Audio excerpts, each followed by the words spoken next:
Lucky Boy, Part 3.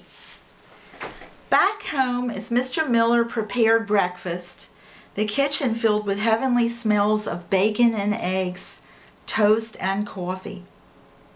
Offering little bits of this and that to Lucky Boy, Mr. Miller said, "I don't know why I feel so sneaky. It's not as if anyone is here to tell on us." Lucky Boy wagged his tail and looked into Mr. Miller's eyes. "Lucky Boy, you don't have any idea what I'm talking about, but it feels so good to talk to someone." Lucky Boy's tail wagged so hard that he slid about on the linoleum floor. Mr. Miller set a bowl of eggs and bacon on the floor.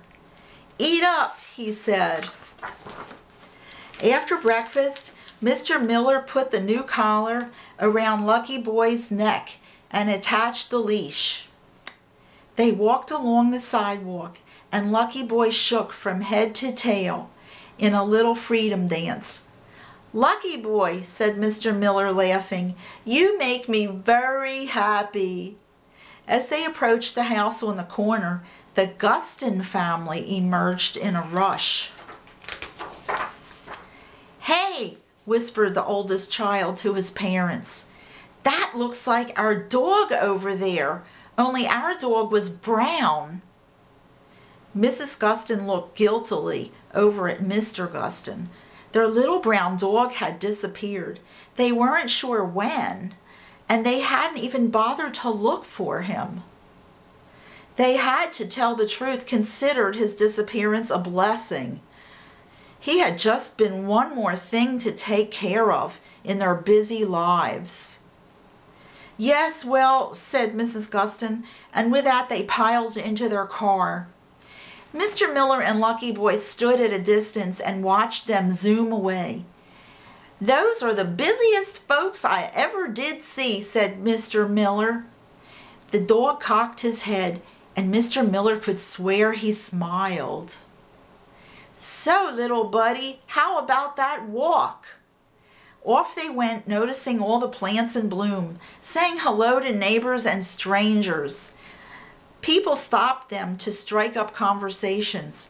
They met all the dogs and cats in the neighborhood and took note of each and every fire hydrant, bush, tree, and pole along the way.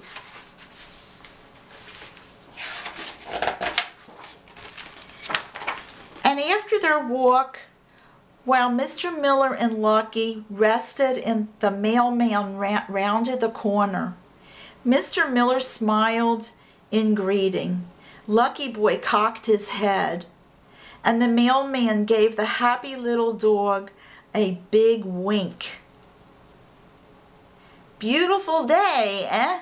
he said, and off on his rounds he went, singing, "Oh, I went down south for to see my gal, singing Polly Wolly Doodle all the day." The end. Bye, Chloe.